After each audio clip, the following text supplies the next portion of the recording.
அதிசயங்கள் செய்கிறவர் நம் அருகில் இருக்கிறார்.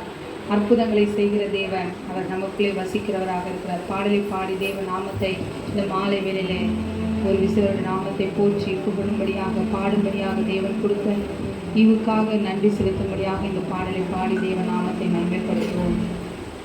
அதிசயங்கள் செய்கிறவர் நம் அருகில் இருக்கிறார். அற்புதங்கள் செய்கிறவர் என்றும் நமக்குள் வசிக்கிறார். அதிசயங்கள் செய்கிறவர் நம் அருகில் இருக்கிறார். அற்புதங்கள் செய்கிறவர் என்றும் நமக்குள் வசிக்கிறார். தண்ணீரை இரத்தமாய் மாற்றினார் அதிசயம். தண்ணீரை இரத்தமாய் மாற்றினார் அதிசயம்.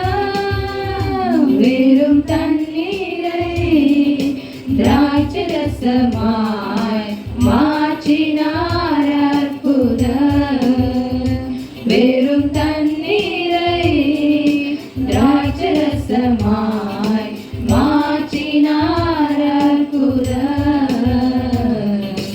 அதிசயங்கள் செய்கிறவர் நம் அருகில் இருக்கிறார். அற்புதங்கள் செய்கிறவர் என்றும் நமக்குள் வசிக்கிறார். தப்பி நான் திரிந்தேன், பாவ வழி அதை சுமந்தழிந்தேன். வழி தப்பி நான் திரிந்தேன், பாவ வழி அதை சுமந்தழிந்தேன். அவர் அன்பு குரலே, அவர் அன்பு குரலே அழைத்தது என்னையே. அவர் அன்பு குரலே அழைத்தது என்னையே. அந்த இன்ப நாளில் எந்த பாவம் நீங்கிற்றே. இந்த நாளிலே, இந்த இன்ப நாளில் எந்த பாவம் நீங்கிற்றே. ஆஹா, சந்தோஷம் பொங்குதே, சந்தோஷம் பொங்குதே, சந்தோஷம் என்னில் பொங்குதே. ஹல்லேலூயா, இயேசு என்னை ரட்சித்தார், முற்றும் என்னை மாற்றினார், சந்தோஷம் என்னில் பொங்குதே.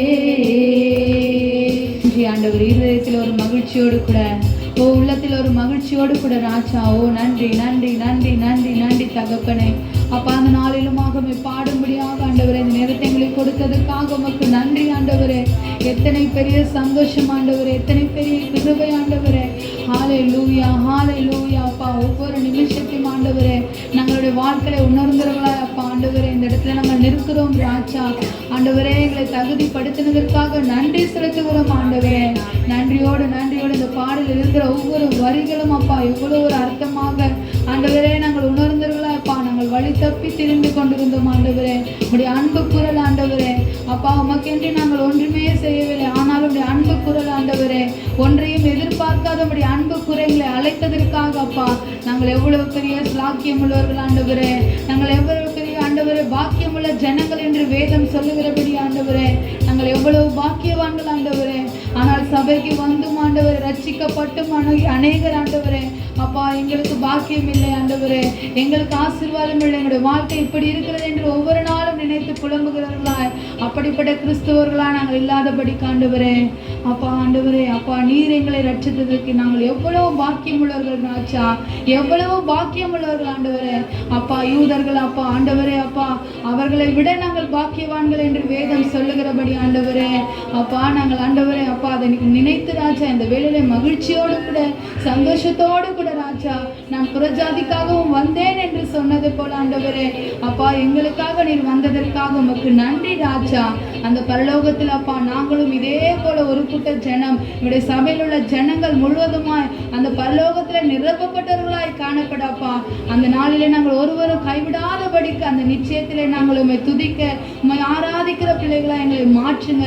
எங்களை இன்னுமாய் தகுதிப்படுத்த எங்களுடைய பாவங்களை இன்னுமாய் ஆண்டவரே நாங்கள் அறிக்கையிடுகிறோம் ராஜா. அனுதினம் நாங்கள் தெரிந்து தெரியாமல் செய்கிற ஒவ்வொரு பாவங்களையும் அப்பா ஆண்டவரே இந்த சமூகத்தில் நாங்கள் வந்து அறிக்கையிட்டு நாங்கள் பரிசுத்தமாகி ஆண்டவரே அப்பா நாங்கள் குணமாக்கப்பட்டவர்களா இந்த இடத்திற்கு கடந்து போக.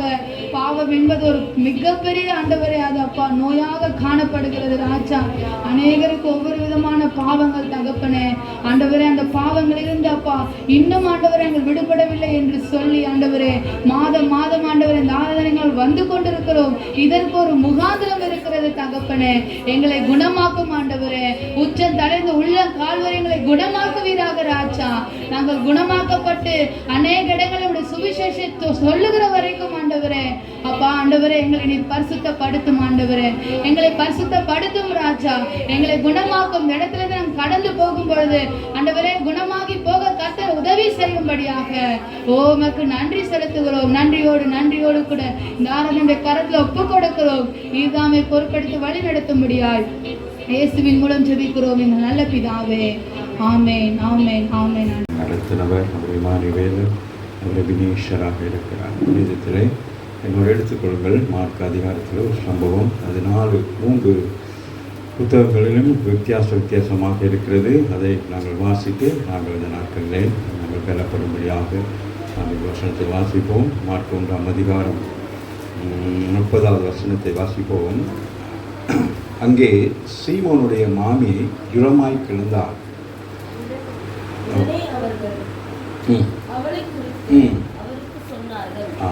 உடனே வியாதிப்பட்டது என்று கேள்விப்பட்ட உடனே முதலிருந்து அங்கே சீமோனுடைய மாமி ஜுரமாய் கிடந்தாங்க. சரியா? சீமோனுடைய மாமியாருக்கு பலவீனப்பட்டு இருக்கிறாங்க. உடனே அவர்கள் அவளை குறித்து அவருக்கு சொன்னார்கள். வேதம் தெளிவாய் சொல்லுகிறது. வியாதிப்பட்டவர்களை அப்படியே நாங்கள் என்ன செய்யக்கூடாது, நாளைக்கு பார்ப்போம் நாளன்றைக்கு பார்ப்போம் அப்படின்னு சொல்லி இருக்கக்கூடாது. உடனே என்ன செய்ய வேண்டும், அந்த காரியத்தை ஆண்டவராக இயேசுக்கு என்ன சொல்கிறாங்க, அதை அறிவிக்கிறாங்கன்னு சொல்லி பார்க்குறோம். மாமியே ஒரு பலவீனமாக இருக்கிறாங்க. ஸோ அதனால் பார்க்கணும். உடனே இது மிக முக்கியம். மார்க் அதிகாரத்தில் பார்த்தீங்கன்னா இயேசுடைய ஊழியங்கள் மிகவும் எப்படி இருக்கும், ரொம்ப ஃபாஸ்ட்டாக இருக்கும்.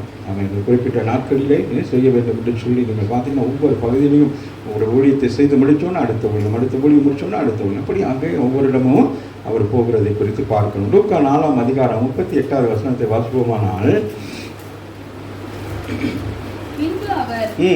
ஆலயத்தை விட்டு புறப்பட்டு சீமோன் வீட்டிலே பிரவேசித்தார்.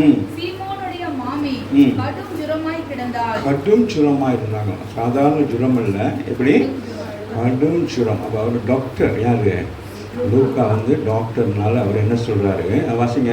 கடும் ஜுரமா இருந்தா வேண்டிக் கொண்டார். முதல் பார்க்கிறோம், அவருக்காக என்ன செஞ்சாங்க, அறிவிக்கும்படியாக என்ன செய்யறாங்க, போயிட்டு சொல்றாங்க, இந்த மாதிரிக்கு என்னது ஜுரமாக இருக்கிறாங்க. அதனால இயேசு அங்கிருந்து தேவாலயத்திலிருந்து வருகிற பொழுது சீமோனோட வீட்டில் அந்த நாட்களில் தங்குனாங்க. அது பெரிய ஒரு ஸ்டோரி காலத்தை மாதிரி வாசிக்கலாம். இயேசு ஒரு குறிப்பிட்ட காலங்களுக்கு பிறகு அவர் என்ன செய்தார்னா சில திரும்பி அவர் பேதுருள்ள வீட்டில் தங்கியிருக்கிறார். சரியா? ஸோ வாசிங்களேன், கடும் ஜுரம், சாதாரண ஜுரம் அல்ல, கடும் ஜுரமாய் கிடந்தால் அவளுக்காக வேண்டிக் கொண்டார்கள். வேண்டிக் கொள்வர்கள் நமக்கு தேவை. வியாதிப்பட்டவர்களுக்காக வேண்டிக் கொள்வது நம்முடைய ஊழியம். நம்ம இல்லை, அதுக்காக தான் ஆன்லைன் ஊழியம், இந்த சுகமளிக்கும் ஆராதனை இதெல்லாம் நடத்துறதுக்கு காரணம் என்னென்னு கேட்டால், அந்த நாட்கள் ஆஸ்பத்திரிக்கு போனேன். அப்போ பார்த்தா எல்லாம் டாக்டர்மார்களோட பிரச்சனை. அப்போ நான் நினச்சேன், இந்த ஜனங்கள்லாம் இங்கே வந்தால் ஈஸியாக யார் ஆண்டவர் சுகமாக்கிடுவார் அப்படின்னு சொல்லிட்டு. அம்மாவும் இல்லையாமா? அதனால கர்த்தருடைய பிள்ளைகள் அங்கங்கே நிற்கிற நேரம் பார்த்தா அவ்வளோ க்ரௌடு, சுகம், ஒவ்வொரு விதமான வியாதிகள். அதனால் போய் எல்லாம் அங்கே காத்திருக்கிறாங்க. நாம் போய் ஹாஸ்பிட்டலில் நம்ம என்ன செய்ய முடியாது. ஆரம்ப நாட்கள்லாம் ஹாஸ்பிட்டல் ஊழியமெல்லாம் நம்ம செய்திருக்கிறோம், அந்த அனுபவம்லாம் இருக்குது. ஆனாலும் இந்த நாட்களில் நான் யோசித்து பார்த்தேன், இவ்வளோ பேர் வியாதி படுக்கையில் கிடக்கிறாங்க. என்னென்ன வியாதி, என்னென்ன டாக்டர்ஸ் எல்லாம் இருக்காங்க. முன்ன டாக்டர்னா டாக்டர் தான், இப்போ அப்படி இல்லை, ஒவ்வொன்றுக்கும் ஒரு ஸ்பெஷல் டாக்டர்ஸ்கள் பண்ணுறாங்க. அப்போ அதிலிருந்து நமக்கு என்ன தெரியுதுன்னா, என்னது, வியாதிகள் மனுஷனுக்கு அதிகரித்து கொண்டு வருகிறது. லிஸ்ட் போடுற அளவுக்கு என்ன வந்திருக்கு வியாதி. அவன் என்ன நடக்கிறது, தொட்ட உடனே என்னானதான் அந்த ஜுரம் நீங்கிட்டு என்று சொல்லப்படுகிறது. சரியா? இதை குறித்து நாங்கள் லூக்கா அதிகாரத்தை வாசிப்போமே. அதே அதிகாரம் லூக்காவை வாசிங்களேன். 4:39. அவளிடத்தில் குனிந்து நின்று ஜுரம் நீங்கும்படி கட்டளையிட்டார், அது அவளை விட்டு நீங்கிற்று. ஆமென். இங்கே நாங்கள் பார்க்கிறோம் ஆண்டவராக இயேசு என்ன செய்கிறார் என்று பார்த்தா, வாசிக்கிறேன் மகன். அவளிடத்தில் குனிந்து ஜுரம் நீங்கும்படிக்கு கட்டளை கொடுக்கிறார். வியாதிக்கு என்ன செய்கிறார்? கட்டளை கொடுக்கிறவராக இருக்கிறார். ஆமென். அப்ப பாருங்க, வியாதிக்கு நம்ம என்ன செய்யணும்? கட்டளை கொடுக்க வேண்டும். ஆமென். கடலையும் என்னது, காற்றை என்ன செய்தார்? அதட்டினார் என்று சொல்லப்படுது. அதுபோல இங்கே நாங்கள் பார்க்கிறோம், அவர் அவரிடத்தில் வந்து என்ன செய்யறாராம்? குனிந்து பார்த்து விசாரிச்சுட்டு என்ன செய்யறாரு? என்ன செய்யறாரு? கட்டளை கொடுக்கிறார். சில வியாதிகளுக்கு என்ன செய்ய வேண்டும்? கட்டளை கொடுக்க வேண்டும். இல்லையா? சாதாரண வியாதியா பெரிய வியாதி என்னன்னு தெரியல. ஒவ்வொரு சொல்றது கடும் ஜுரம்னு சொல்றதுனால அந்த நாட்களில் சிக்கன் குனியா மாதிரி ஏதோ ஒரு வியாதி படுக்கையில் பயங்கரமாக அடிக்கப்பட்டு மிக வேதனையோடு கூட இருக்கிற நேரத்தில் தான் ஆண்டவர்களே சொல்கிறாங்க, அந்த மாதிரிக்கு இந்த அம்மாவுக்கு வியாதியாக இருக்கிறாங்க, நீங்கள் போயிட்டு என்ன செய்ய வேண்டும்? சுகமாக்க வேண்டும் என்று சொல்லி. அப்போ உடனே பாருங்கள், அதுதான் மிக முக்கியமான. இயேசு வந்து தாமதிக்கிறவர் அல்ல. ராமீன்கள் இப்போ நம்மளால் கூட என்ன செய்வோம்? போங்க, நான் வாரேன் அப்படின்னு சொல்லுவோம். ஆனால் இயேசு எங்கே சுகமாக்கலாம், எங்கே விடுதலை கொடுக்கலாம், எங்கே யாரை சந்திக்க, யாருக்கு விடுதலை, யாருக்கு சுகம், யாருக்குன்னு சொல்லி அவர் இந்த உலகத்தில் அந்த 3.5 வருஷம் எப்படி இருந்தார்? ஏங்கிக் கொண்டே இருந்தார். யார் ரட்சிக்கப்பட வேண்டும், யார் விடுதலை பண்ணும் என்கிற நோக்கத்தில் அவர் என்ன செய்தார்? ஆகவே தான் நாங்கள் பார்க்கிறோம், சீமோனுடைய மாமி கடும் ஜுரமாய் கிடந்தால் அவருக்காக அவரை வேண்டிக் கொண்ட பொழுது அவர் அங்கே வாரார். யார் வீட்டுக்கு? சீமோன் வீட்டுக்கு வாரார். சரியாக வந்து என்ன செய்கிறார்? அவளிடத்திலே நின்று கட்டளையிட்டார். இந்த கால வேளையில், இந்த மாலை வேளையில் வந்திருக்கிற நாம என்ன செய்ய வேண்டும்? வியாதிகளுக்கு என்ன செய்ய வேண்டும்? கட்டளை கொடுக்க வேண்டும். எப்படி கட்டளை கொடுக்கணும்? இயேசுவின் நாமத்தினாலே இந்த வியாதி என்ன செய்யணும்? என்னை விட்டு விலகணும் என்று சொல்லி நாம் கட்டளை கொடுக்கிற பொழுது என்ன நடக்கிறது? அந்த வியாதி நம்மளை விட்டு விலகிறது. வியாதி என்பது பலவிதமான சூழ்நிலைக்கு ஒன்று. நம்முடைய சரீர பலவீனத்தினால் வருகிற வியாதி, சில நேரங்களில் பாவத்தினால் வருகிற வியாதி, சில நேரங்களில் பிசாசினால் பீடிக்கப்படுகிறதுனால வியாதி வரும். அப்போ வியாதி 3 விதமாக இருக்கிறது. சரியா? அப்போ முதல் வியாதி எப்படி இருக்கிறது? நம்முடைய சரீரத்தில் பலவீனங்கள் வந்தால் நமக்கு வியாதிகள் வரும். சரியா? 2வது வியாதி என்னது? நம்முடைய பாவத்தினாலும் சில நேரங்கள் சில வியாதிகள் நம்மை விட்டு விலகாதபடிக்கு நம்மோடு போராடி கொண்டிருக்கும். சில வியாதிகள் என்னவா இருக்கும்? பிசாசினால் இருக்கும். அப்போ அதுக்கு நம்ம போய் டாக்டர் மாட்டெல்லாம் போய் என்னதான் மருந்து எடுத்து செக் பண்ணி பார்த்தாலும் டாக்டர் மார்களால் என்ன செய்ய முடியாது? அது கண்டுபிடிக்கவே முடியாது. ஏன்னு கேட்டால் அது யாருடைய வியாதி? அது இங்கே இருக்கும், இங்கே தலையில் வலிக்கும், தலையை சோச்சு பார்த்தா வேறு கை வலிக்கும், கையை சோச்சு பார்த்தா வேறு, எப்படி அது என்ன செய்யும்? அது அப்படியே ரவுண்டிங்லேயே இருக்கும். அதனால் சரியாக கண்டுபிடிக்க முடியாமல் அவங்க என்ன செய்வாங்க? ஒவ்வொன்றுக்கும் மருந்துகளை கொடுத்துக்கிட்டே இருப்பாங்க. ஆனால் நோய் என்ன ஆகாது? சுகமாகாது. ஆனால் இயேசுவிடத்திலே வந்தால் அப்போ இங்கே நாங்கள் பார்க்குற இந்த கடும் ஜுரத்தை குறித்து சொல்லுகிற பொழுது யார்? லூக்கா என்ன சொல்லுகிறார்? அவர் டாக்டராக இருக்கிறார். அவர் என்ன சொல்லுகிறாரு? நீங்கும்படிக்கு மருந்து கொடுக்கவில்லை, மாத்திரை கொடுக்கவில்லை, வேற ஆலோசனை கொடுக்கவில்லை, கட்டளையிட்டார் என்று சொல்லப்படுகிறது. இந்த மாலை வேளையில் வந்திருக்கிற நாம் ஒவ்வொரு காரியங்களுக்கு நாம் என்ன செய்ய வேண்டும்? கட்டளையிட வேண்டும். இயேசுவின் நாமத்தினாலே நம்ம கட்டளை இடுகிற பொழுது என்ன நடக்கும்? அதிலிருந்து நமக்கு ஒரு விடுதலை கிடைக்கிறதாக இருக்கிறது. அங்கே கப்பலில் படகுல பிரயாணம் பண்ணி கொண்டிருக்கிற பொழுது என்ன நடக்கிறது? பயங்கர என்ன உண்டாகிறது? புயல் காற்று. வேற என்னது? புயல் காற்றோடு என்ன நடக்கிறது? கப்பல் அந்த படகு புரண்டு வருகிற அளவுக்கு கடலில் கொந்தளித்து கொண்டு இருக்கிறது. நம்மவே இன்னைக்கு நம்முடைய வாழ்க்கையிலும் யோசனைகள் என்ன செய்யுது? நிறைய பேருக்கு என்ன சொல்லுவாங்க? சொல்லுவாங்களா? அவன் என்ன செய்வாங்க, அந்த மாதிரி ஏதாச்சும் ஒரு பிரச்சனையை நினைச்சு நம்மளே வியாதியை என்ன செய்வோம், உண்டு பண்ணுவோம், உருவாக்குவோம். அது மாதிரிக்கு நாமே சில காரியங்கள் நாமே நமக்கு என்ன செஞ்சிடுறது. அதனால இங்கே பார்க்குறோம், இங்கே சொல்கிறார், என்ன சொல்றாரு, நீங்கும்படிக்கு கட்டளையிட்டார். இந்த மாலை வேளையில வந்திருக்க நீங்க என்ன செய்ய வேண்டும், வியாதிஸ்தர்களை பார்க்கிற பொழுது என்ன செய்ய வேண்டும், கட்டளை கொடுக்கணும். உங்களுக்கு வியாதி வந்தா நீங்க என்ன செய்யணும், கட்டளை கொடுக்கணும். வியாதிக்கு மாத்திரமே எந்த ஒரு சூழ்நிலைகளிலும் நீங்க என்ன செய்ய வேண்டும், அந்த உங்களுக்கு எது உங்களை மேற்கொள்கிறதோ அதை என்ன செய்ய வேண்டும். எலியா என்ன செய்கிறார், 3.5 வருஷங்கள் இயற்கைக்கு அப்பாற்பட்ட ஒரு அற்புதத்தை செய்கிறார். எலியா என்ன செய்கிறார், 3.5 வருஷங்கள் இஸ்ரேல்ல மழை பெய்யக்கூடாது என்று என்ன செய்கிறாரு, கட்டளை இடுகிறார். ஆமாவில்லை, யோசுவா யுத்த நாட்களிலே சூரியனை சந்திரனுக்கு என்ன செய்கிறார், கட்டளை இடுகிறார். அதுபோல இந்த கட்டளை என்பது மிகவும் மேன்மையானது. என்ன கட்டளைனா என்னது, ஒரு விசுவாசம், ஒரு ஆமென் விசுவாசத்தில் தான் கட்டளை இடலாம். சும்மாலாம் கட்டளை இட முடியாது. நம்ம ஏதோ ஒன்று கட்டளை இடுகிறோம்னா என்னது, அந்த பிள்ளைகளுக்கு இதை செய் அப்படின்னு சொன்னால் என்ன நடக்கும், அந்த பிள்ளைகளுக்கு என்னது, கீழ்ப்படிந்து செய்யணும். அதுபோல இங்கே ஆண்டவர் சொல்லுகிறார், வாசிங்க மகன், நீங்கும்படிக்கு நீங்கிட்டு கட்டளை இட்டவுடனே என்ன ஆயிட்டு. ஆமா, பெரிய விசேஷம் பாருங்கள். கட்டளை, அது என்ன ஜுரமோ, அது என்ன வியாதியோ, அந்த என்ன வியாதிக்குரிய அறிகுறிகளோ அதையெல்லாம் ஆண்டவர் விசாரிக்கணும். நம்ம எல்லாம் போய் என்ன செய்வோம், அப்புறம் என்ன செய்ததோ அவங்களுக்கு பேசவே முடியாது. ஆனால் நம்ம என்ன செய்வோம், இந்த தலைவலியா, அப்படி கழுத்து பக்கம் வலிக்குதா இங்கே, ஏன்னா நம்ம அந்த நேரம் டாக்டர் ஆகிடுவோம். ஆமாவே இல்லையா, ஆமாவே இல்லையா. நிறைய பேருக்கு அது விருப்பம். ஒரு பெரிய ஒரு ஜபம் பண்ணாதான் விடுதலையாகும் சில நேரம் நம்ம நினைக்கிறது. ஆமாவே இல்லையா. பத்திரிகையுடைய ஜபம் எப்படிப்பட்ட ஜபமாக இருந்தது, அவ்வளவுதான். ஆனால் உனக்கு என்ன செய்யணும், அவ்வளவுதான். ஆண்டவருக்கு சில நேரங்கள் என்ன செய்யணும், இழுத்துக்கிட்டு போகக்கூடாது. பெரிய ஜபம் சில நேரம் நினைப்பாங்க, பெரிய ஜபம் பண்ணி அந்நிய பாஷைகள்லாம் பேசினாதான் என்னது சுகம் உண்டாகும். அந்த பாஷை வந்தாங்க, 2 வார்த்தை சொல்லி ஜபம் பண்ணிட்டு போனாங்க, எனக்கு நம்பிக்கை இல்லை. அப்படி அல்ல, என்னது அந்த வாயிலிருந்து வருகிற வார்த்தை தான் என்ன செய்யும், போய் மனுஷனை சுகமாக்குறது. அந்த வார்த்தை எப்படி போகிறது, விசுவாசத்தின் அடிப்படையிலே போகிறது. அந்த விசுவாசத்தின் அடிப்படையில் இந்த வார்த்தை போகிறபடினாலே அந்த வியாதி அவர்களை விட்டு விலகுகிறது.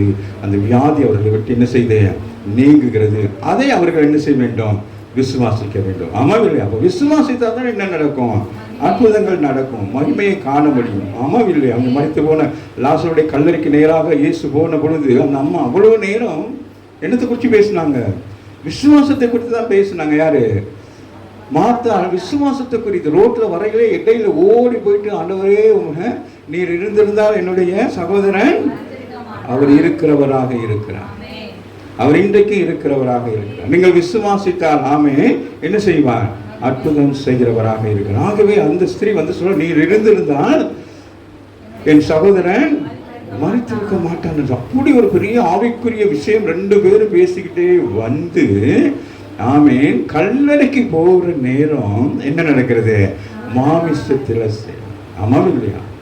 அதனாலதான் நம்ம சில நேரங்கள் அது பெரிய ஒரு போராட்டமாக இருக்கும். ஆமாம் இல்லையா. அப்போ மாமிசமும் ஆவியும் போராடுகிற பொழுது என்ன நடக்கும், மாமிசம் சில நேரங்களில் நம்முடைய விசுவாசத்தில் அது ஜெயம் எடுக்கிறதாக இருக்குது. ஆமாம் இல்லையா. நம்ம போகிறோம், ஒரு வியாதிஸ்தரை பார்க்குறோம், அப்போ அவங்கள பார்த்துட்டு நம்ம அவங்களோட பேசிக்கிட்டு நம்ம ஜெபம் பண்ணோம்னா நமக்கு என்ன ஆகாது, ஆமாம் நம்முடைய ஜெபத்திலையும் சரி நம்ம விசுவாசத்திலும் சில நேரங்களில் நமக்கு என்ன உண்டாகும், ஒரு போராட்டம் உண்டாகும். ஆமாம் இல்லையா. மாம்சத்தோடு இரத்தத்தோடு நமக்கு என்ன இருக்கிறது, சில நேரங்களில் போராட்டங்கள் இருக்குது. அதே நேரத்தில் நம்ம விசுவாசத்தோடு போகிறோம். அப்போ அங்கே தெரியுது, இயேசுக்கு என்ன தெரிகிறது, நான் போகிற பொழுது யாரு, லாசரு மரித்து அடக்கம் பண்ணி 4 நாள் ஆகிட்டு அங்கே போனோம்னா சரீரம் எப்படி இருக்கும், அழுகி போய் இருக்கும். ஆனால் நான் என்ன செய்கிறேன், பிதாவாகிய தேவனுடைய நாமத்தினால் நான் போகிறேன், பிதாவின் சித்தத்தின்படியாக நான் அற்புதத்தை செய்ய போகிறேன். நாம இல்லையா. ஏன்னா இயேசு அடிக்கடி அவங்க வீட்டுக்கு போனார். ராமன் அப்போ அடிக்கடி ஒரு வீட்டுக்கு போனால் அந்த வீட்டில் ஒரு பிரச்சனை வந்தால் ஆண்டவர் என்ன செய்வார், நீங்கள் சொல்லாமலே உங்களுக்கு விடுதலை கொடுக்கிறவராக இருக்கார். ஆமா இல்லையா. ஸோ அதனால தான் ஆண்டவர் என்ன செய்கிறார். அப்போ அந்த நேரத்தில் நீங்கள் பார்த்தீங்கன்னா அந்த அம்மா என்ன சொல்லுவாங்க, வேண்டாம் ஆண்டவரே, என்னது வேண்டாம் ஆண்டவரே, அது என்ன ஆகும், அதை வேணாம் அப்படின்னு சொல்கிறார். அப்போ இயேசு அந்த நேரத்தில் கடிந்து கொள்ளுகிறார். மரியாதை மாத்தாளை பார்த்து என்ன சொல்லுகிறார், நீ விசுவாசித்தான் நீ விசுவாசி, இப்ப நீ விசுவாசி, இப்ப போராட்டம். அந்த ஸ்திரீ சொன்னது இயேசுக்கு நம்மளா இருந்தா என்ன செய்வோம்? ஆமா இல்ல அப்படி நமக்கு டக்குனு அந்த விசுவாசம் உடைக்கப்படும். ஆமா இல்லையா? இப்போ அவ்வளவு நேரம் இயேசுடைய கண்களிலே யாரு லாசர் எப்படி இருக்கிறான்? அவர் புறப்பட்டு வருகிற பொழுதே அவர் என்ன ஆகிட்டான்? உயிரடைந்ததுக்கு ஒப்பனையா தான் இருக்கிறான். இப்ப இந்த அவிசுவாசமான வார்த்தை என்ன செய்து அவனை மறிக்க செய்கிறது. ஆமா இல்லையா? ஆனாலும் இயேசு சொல்லுகிறார், சுற்றி இருக்கிற ஜனங்கள் நிமித்தமாக நான் ஜெபிக்கிறேன் ஆண்டவரை சொல்லிட்டு அவர் என்ன செய்கிறாரு? லாசருவை அழைக்கிற பொழுது அங்கே பாருங்கள், ஒரு வித்தியாசமான ஒரு அற்புதத்தை பார்க்கிறோம். என்ன நடக்குது? அந்த இது கல்லறைக்கிலிருந்து வெளியில வருகிறதை பார்க்கிறோம். ஆகவே இங்கே நாங்கள் பார்க்கிற பொழுது அவர் குனிந்து நின்று ஜுரம் நீங்கும்படிக்கு கட்டளையிடுகிறார். இந்த மாலை வேளையில வந்திருக்கிற உங்கள் ஒவ்வொருவருக்கும் ஆண்டவர் சொல்லுகிறார், வியாதியோ பலவீனமோ பிரச்சனையோ வர்ற நேரம் நீங்கள் ஆண்டவரிடத்தில் வருகிற பொழுது, அவருக்கு அறிவிக்கிற பொழுது அவர் என்ன செய்ய மாட்டாரு? அவர் அமைதியா இருக்க மாட்டார். அவர் என்ன செய்வாரு? அங்க சீசர்கள் சொல்றார்கள், மறித்து போகிறது உமக்கு பிரியமா என்று சொல்லுகிற பொழுது ஆண்டவர் நல்ல முறைச்சு பார்த்துட்டு என்ன செய்யறாரு? காற்றையும் கடலையும் என்ன செய்யறாரு? கட்டளை கொடுக்கிறார். கட்டளை கொடுத்தா என்ன ஆகுது? ரெண்டும் அமைதியில் ஆகுது. அதே போல இங்க கட்டளை கொடுத்தவன அந்த ஜுரம் என்ன ஆகுதான்? நீங்குகிறது. ஆமென் சொல்லுங்க. பிரச்சனை நீங்குகிறது. இந்த மாலை வேளையில வந்திருக்க நம்ம பிரச்சனைகள் போராட்டம் இதுதானே கிறிஸ்துவ வாழ்க்கை. உலகத்தில் இருக்கிற ஜனங்களை பாருங்களேன், சந்தோஷமா கையில் ஒரு பேக் எடுத்துக்கிட்டு அப்படியே போவாங்க. போகிற வழியில் ஒரு பேக்கெட் மாவு வாங்கிட்டு போவாங்க, மரக்கறியா காய்கறி வாங்கிட்டு போவாங்க, அப்படியெல்லாம் போவாங்க. ஆனால் நம்ம மட்டும்தான் தலையில் ஒரு துணியை போத்திக்கிட்டு அப்படியே இப்பயும் கவலை வேதனை வியாதி இதெல்லாம் நமக்கு இருக்கணும் அப்படின்னு தான் நம்ம நினைக்கிறோம். ஆமாவே இல்லையா? வியாதி இருந்தால் நல்லது, ஜெபம் பண்ணலாம். ஆமாம், அது பிரச்சனை இருந்தால் நான் ஜெபம் பண்ண, இல்லைன்னா நமக்கு ஜெபம் பண்ணுறதுக்குரிய வாய்ப்பே இல்லை. அதனால் ஏதாச்சும் ஒன்று இருந்தால் தான் நமக்கு நடக்கும் அப்படின்னு நினைக்கிறனால தான் நமக்கு என்னது பிசாசான என்ன செய்யலாம்? என்னோட வாழ்க்கையில் போராடி கொண்டிருக்கிறோம். நாமும் மாம்சத்தில் போராடி கொண்டிருக்கோம். ஆகவே ஆமை கடைசியாக நான் சொல்லி நான் முடிக்கிறேன். வாசிப்போம். நின்று நீங்கிட்டு உடனே அவள் எழுந்திருந்து அவர்களுக்கு பணிவிடை செய்தார். கரங்களை தட்டி விடுதலை பெற்ற உடனே என்ன செய்ய வேண்டும்? விடுதலை பெற்றோன்னு என்ன செய்யணும்? அதுக்கு பிறகு படுக்கையில் அமர்ந்திருக்க கூடாது. சுகமான பிறகு கூட சில பேர் டிக்கெட் வெட்டாமல் அந்த ஹாஸ்பிட்டலில் உள்ள சாப்பாட்டுக்காகவும் அந்த நல்ல ஃபேன் போட்டு கட்டுதெல்லாம் இருக்கனால அங்கே இருக்கலாம்னு யோசிப்பாங்க. அம்மா இல்லையா? டிஸ்சார்ஜ் பண்ண கூட டிஸ்சார்ஜ் பண்ணுறாங்களா? நான் டாட்டாலாம் சொல்லி உடனே அவர் எழுந்துடும். நீங்கின உடனே என்ன செஞ்சிடணும்? பிரச்சனை முடிந்ததுக்கு பிறகு பிரச்சனையை யோசித்துக் கொண்டிருக்கக்கூடாது. அது வியாதியாக இருக்கட்டும், பிரச்சனையாக இருக்கட்டும், எதுவாக இருந்தாலும் அந்த இடத்தை விட்டு என்ன செய்ய வேண்டும்? எழும்பிடணும். ராமேன் சொல்லுங்க. பாருங்கள், இந்த ஸ்திரீ என்ன செய்யறாங்க? 8 நாள் ஜுரமா கிடந்தாங்களோ, அதுவும் கடும் ஜுரம். ஆமே, நம்மளால வாயெல்லாம் கஷ்டப்பா இருந்திருக்கும். ஆமா இல்லை? கைகாலெல்லாம் எப்படி இருந்திருக்கும்? எப்படி இருந்து சொல்லுங்களேன். 1 நாள் 2 நாள் கோல்ட் ஆகிட்டாலே என்ன செய்யறோம்? ஒரு மாதிரிக்கு எப்படி இருக்கிறோம்? சொல்லுங்களேன். மந்திரிட்ட கோழி மாதிரிக்கு இருக்கிறோம். ஆமா இல்லையா? இப்படி இருப்போம் ஒரு மாதிரி. ஆனால் இந்த ஸ்திரியை பாருங்களேன், தேவனுடைய வல்லமைக்காக நான் சொல்லுகிறேன். அவளிடத்திலே குனிந்து நின்று ஜுரம் நீங்கும்படி கட்டளையிட்டான். அது அது எது? ஜுரம் நீங்கிட்டு. அவ்வளவுதான். ஆமா சொல்லுங்க. ஆமா இல்லையா? ஆமா. நீங்கிட்டு. நீங்கினோன்னா அந்த அம்மா என்ன செஞ்சாங்க? நல்லா இருக்கு பாஸ்டர் அப்படின்ட்டு சொல்றாங்களா? என்ன சொல்றாங்க? என்ன செய்யறாங்க? எப்படி அந்த பத்துமையோ தன்னுடைய என்னது அந்த வஸ்திரத்தை எடுத்து வீசி விட்டு இயேசுவிடத்துல போனது போல இந்த அம்மா என்ன செய்யறாங்க? எலும்பனோட எங்க போயிட்டாங்க? கிச்சனுக்கு ஓடி போயிட்டாங்க. இயேசு வந்து இருக்கிறார். என்ன செய்யணும்? டீ காபி கொடுக்கணும். அப்படி என்ன டோட்டலா சேஞ்ச். சொல்லுங்க சொல்லுங்க. இன்னைக்கு டோட்டலா ஒரு சேஞ்ச் ஆகும். இந்த வசனத்தை கேட்ட பிறகு நீங்க நோயாளிகளை போல இருக்கக்கூடாது. எப்படி இருக்கணும்? விடுதலை பெற்றுட்டோம். ஆமா இல்லையா? உடனே அவள் எழுந்திருந்து அவர்களுக்கு வேதம் ஆங்கிலத்தில் சொல்லப்படுகிறது, அவள் ஊழியம் மினிஸ்ட்ரி செய்தாள் என்று சொல்லப்படுது. அவளுக்கு என்ன செய்யலாம்? வந்தவங்க அவ்வளவு பேருக்கு என்ன செய்யறாங்க? அதுவும் சாட்சி. சுகம் பெற்றவன என்ன செய்யணும்? அதுக்கு பிறகு ரெஸ்ட் எடுக்கக்கூடாது. சுகம் கிடைத்து அந்த அனுபவம் நமக்கு வந்த பிறகு நாங்கள் என்ன செய்யக்கூடாது, அதுக்கு பிறகு அந்த வியாதியை குறித்து நினைக்கக்கூடாது. என்ன செய்யக்கூடாது, நினைக்கக்கூடாது. நமக்கு அந்த நினைப்பு தான் அதிகமாக இருக்கும். சுகமாகி வீட்டில் வந்து உட்காந்துருந்தாலும் சில பேர் இந்த ஹார்லிக்ஸு, ஆப்பிள், இந்த ஆரஞ்செல்லாம் கொண்டு வரதுனால கொஞ்ச நாளைக்கு கட்டிலே தான் உட்காந்துருக்கும். ஆமாம் இல்லையா? ஆமாம் இல்லையா? சாப்பாடு வித்தியாசமாக இருக்கும், நடை வித்தியாசமாக இருக்கும், கொஞ்ச நாளைக்கு ஒரு மாதம் மெல்ல நடங்க. ஆமாம் இல்லையா? இவள் உடனே என்னது எழுந்து உடனே சுகமான உடனே அந்த வியாதி இருந்ததே அவள் மறந்துட்டாள். சொல்லுங்க, அந்த வியாதியை நம்ம என்ன செய்யணும், விசுவாசி நினைப்பூட்டி கொண்டிருப்பான். ஆண்டவர் என்ன செய்யறார், மறக்க செஞ்சுட்டார். ஆமா இல்லையா? முழு உடம்புலையும் ஒரு பயங்கர நினைச்சு பாருங்களேன். அந்த அதுதானே அங்க சொல்லப்படுது. அந்த அளவுக்கு என்னது இந்த வார்த்தை, என்னது இயேசுவே என்னது வார்த்தை, அவரே மாமிசமாய் வந்து என்ன செய்யறாரு, சுகமாக என்று சொல்லி என்ன செய்யறாரு, ஆமா கை வச்சு ஜெபிக்க. ஆமா இல்லையா? அன்பின் தேவனே, இந்த மகளுக்கு கடும் சுரமாக இருக்கிறது. இந்த நோய் என்ன எதை நிமித்தம் வந்ததோ தெரியவில்லை. இந்த நாட்களில் வருகிற மழை வெயில் நிமித்தமாக ஏதாச்சும் இன்ஃபெக்ஷன்னாலேயாகும் என்னன்னு தெரியல. ஆனாலும் உங்களுடைய வார்த்தை சொல்லுகிறது. ஆமீன அவங்க அப்படியா வார்த்தை அனுப்பி நோய்கள் அப்படியா நோ என்ன செய்யறாரு, கட்டளை கொடுக்கிறவர். ஆமீன் சொல்லு. இன்னைக்கு நீங்கள் நான் என்ன செய்யணும், இது நான் சொல்லுகிறேன், நமக்கு அந்த ஒரு அதிகாரத்தை கொடுத்திருக்கு. இயேசு உயிர்த்தெழுந்த இயேசு மார்க் அதிகாரத்தை கடைசி பதிலை பார்த்தா சொல்லுகிறார், நீங்கள் வியாதிஸ்தர் மேல் கைகளை வைக்கிற பொழுது அவர்கள் என்ன ஆவார்கள் சொல்லுங்க, சுத்தமாவார்கள். சொல்லுங்களேன், வாசிங்களேன். நான் முடிச்சுட்டேன், அவ்வளவுதான்.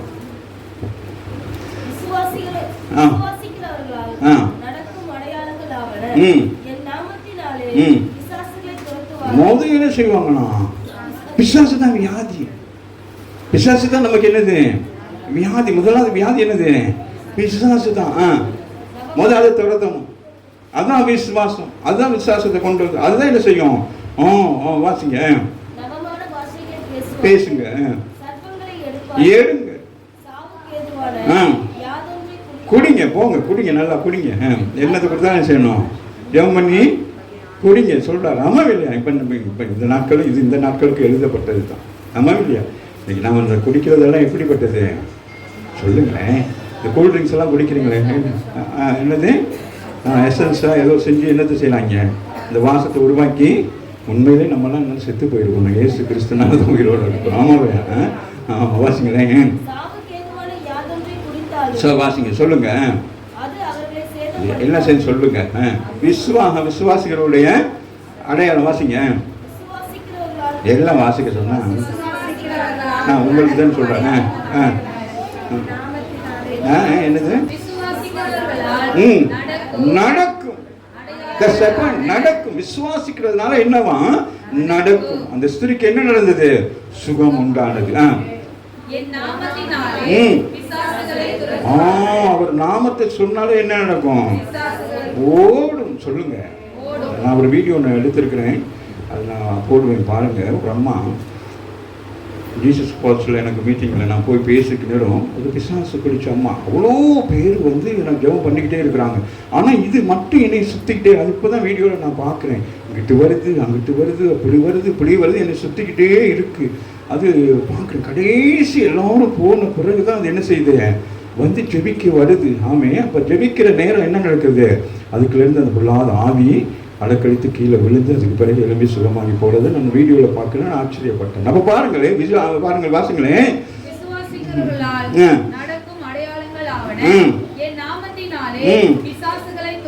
துரத்தணும். என்ன செய்யணும், அதுதான் வியாதிகளை கொண்டு வரும், கடன் பிரச்சனையை கொண்டு வரும், தேவனுக்கு பிரியமில்லாத காரியத்தை உங்களை செய்ய வச்சு அதுகளுக்கு மாட்டி விட்டு எலும்ப முடியாமல் அங்கேயே குந்திக்கிட்டு இருக்கிறது. அதனால தான் சொல்ல, முதல் நீ என்ன செய்யணும், அவன் தானே இந்த உலகத்தை ஆளுகை செய்து கொண்டிருக்கிறான். ஆமாவே இல்லையா? ஏதேன் தோட்டத்தில் வந்ததுக்கு பிறகுதானே என்ன நடந்தது, பாவம் உருவானது யார் மூலமாக, பிசாசான மூலம். அதனால இந்த பூமி யாருடைய அதிகாரத்துக்குள்ள இருக்கு, பிசாசு. அப்போ பிசாசை நீங்க விரட்டினா தான் தேவராஜ்யத்தை கட்டுறது தான். பிசாசை நீங்க என்ன செய்யணும், எதிர்த்து நிற்கணும். ஆமாவே இல்லையா? அதுதான் முதல்ல என்ன செய்யணும், பிசாசுடைய செயல்களை எல்லாம் விரட்டு. போராமை பேசுறது, கோபம் வர்றது, மற்றவங்களை குறித்து தப்பு சொல்றது, இதுதான் இதைதான் நீங்கள் விரட்டணும்னா பிசாசு அங்கே நீங்கள் விரட்டணும்னா தலையை வச்சுட்டு ஓடுறதுல குணக்கில் இருக்கிற பிசாசின் குணங்கள் எல்லாம் நீ முதலாவது விரட்டினா தான் என்ன நடக்கும்? பாசிங்க. நீங்க பிசாசை விரட்டினா தான் நவமான பாஷை பேச முடியும். அதுக்கு பிறகுதான் நீங்க என்ன செய்யணும்? சர்ப்பங்களை எடுப்பார்கள். அது சேதப்படுத்தாது. ஆமா இல்லையா? சொல்லுங்க. சேதப்படுத்தாது. கரங்களை தட்டி தேவனை மேம்படுத்த வியாதிஸ்தர் மேல்களை கைகளை வைக்கிற பொழுது அவர்கள் சொத்தமாவார்கள். கரங்களை தட்டி தேவனை மேம்படுத்த. அதே போல ஆண்டவரை இயேசு என்ன செய்கிறார்? அந்த ஸ்திரீ மேல என்ன செய்கிறாரு? வாசிங்க முடிச்சுட்டேன். வாசிங்கம்மா, வாசிங்களே. அந்த 39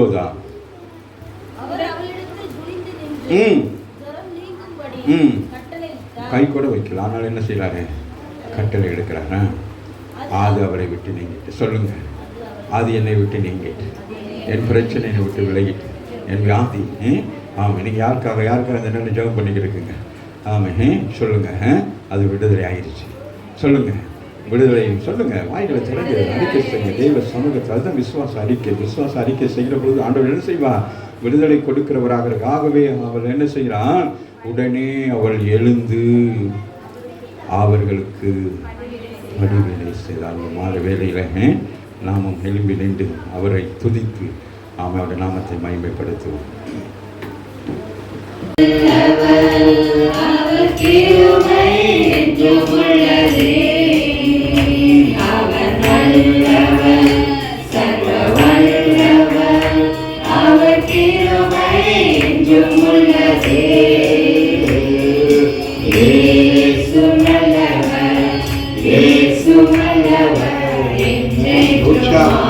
விசுவாசத்தோடு ஆண்டவர் நல்லவர், அவர் நல்லவர், அவர் சர்வ வல்லமையுள்ள தேவன்.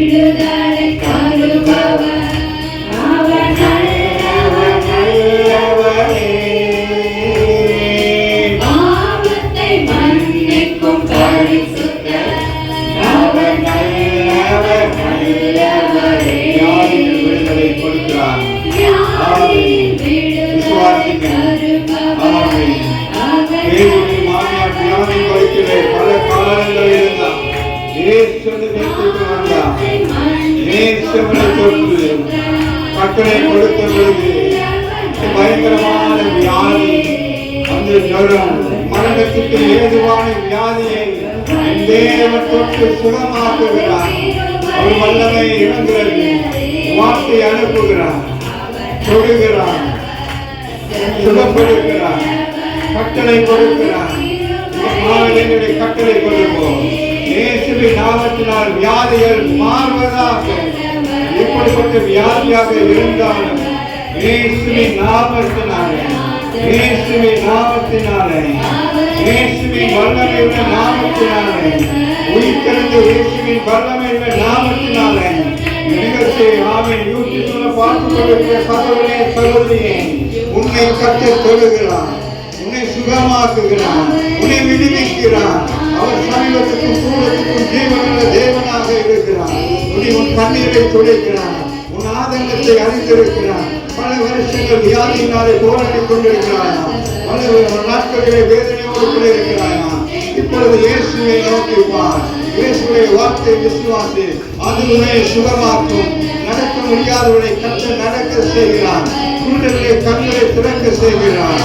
செவிடைய காதுகள் என்று சொல்லுகிற பொழுது காதுகள் திறக்கப்பட்டது. முன்னவர்கள் நடந்தார்கள், இன்றைக்கும் நடப்பார்கள். தேவ வல்லமை, தேவ வல்லமை இந்த எல்லைக்குள் பிரவேசிக்கிறது. இந்த எல்லைக்குள்ளாக பிரவேசிக்கிறது. கப்புண்டவர்களை கட்டுகளை கட்டு நடக்கிற விசுவாசிங்க. எல்லா வாய்கள் திறந்து திறம் பண்ணுங்க. கட்டப்பட்டவர்கள் கட்டவிழ்க்கப்பட வேண்டும். இயேசுவின் நாமத்தினாலே சொல்லுகிற பொழுது வியாதிஸ்தரை குணமாக்கப்படுவார்கள். ஆமென். வியாதிஸ்தரை குணமாக்குவார். கட்டப்பட்டிருக்கிற பிரச்சனைகள், போதை வசதிகளுக்கு கட்டப்பட்டிருக்கிற வாலிப பிள்ளைகள் இயேசுவின் நாமத்தினாலே விடுதலையாவார்களாக. அநேக பெற்றோர்கள் அழுது கொண்டிருக்கிறார்கள். என் பிள்ளை போதை வசதிகளுக்கு அடிமையாக இருக்கிறார். ஆமென். அந்த பாவத்திற்கு ஆவியான வேலையை இயேசு விடுவிக்கிறார். இயேசு விடுவிக்கிறார். இருக்கிற ஜனங்களை விடுவிக்கிறார். சுற்று வட்டாரங்களை ஜனங்கள் ஆமென் அநேகர் தண்ணீர் விடுகிறார்கள். அநேகர் வேதனையோடு கூட இருக்கிறார்கள். அநேகர் பிள்ளைகளை குறித்து வேதனைப்பட்டுக் கொண்டிருக்கிறார்கள். அநேகர் பிள்ளைகளை குறித்து கவலைப்பட்டுக் கொண்டிருக்கிறார்கள். இயேசுவின் நாமத்தினாலே நாங்கள் ஒருமனப்பட்டு ஜெபிக்கிறோம். இயேசு விடுவிக்கிறவராக இருக்கிறார். இந்த மாலை வேளையில் ஒவ்வொருவரும் ஜெபம் பண்ணுங்க. நம்மை கட்டதற்கான அழைப்பு இருக்கிறோம். அன்னைக்கு இயேசுவோடு வந்து சீஷர்கள் எல்லாம் சேர்ந்து அங்கே ஜெபிக்கிற பொழுது அங்கே ஒரு அற்புதம் நடந்தது. ஆண்டவர் இந்த மாலை வேளையில் உங்கள் மூலமாக அற்புதம் செய்கிறவராக இருக்கிறார். ஜெபம் பண்ணுங்க. உங்கள் உறவுகளுக்கு யார் பலவீனத்தோடு இருக்கிறார்கள், யார் பிரச்சனையோடு இருக்கிறார்கள், உங்களுக்கு யார் சொல்லியிருக்கிறாங்க, நீங்க கட்சிக்கு போனீங்களா எனக்காக ஜெபம் பண்ணுங்க யார் சொல்லியிருக்கிறாங்க. இந்த நேரத்துக்கு ஜெபம் பண்ணுங்க. ஹல்லேலூயா, ஹல்லேலூயா. ஆமென், ஆமென், ஆமென். எல்லா வாய்களும் திறந்து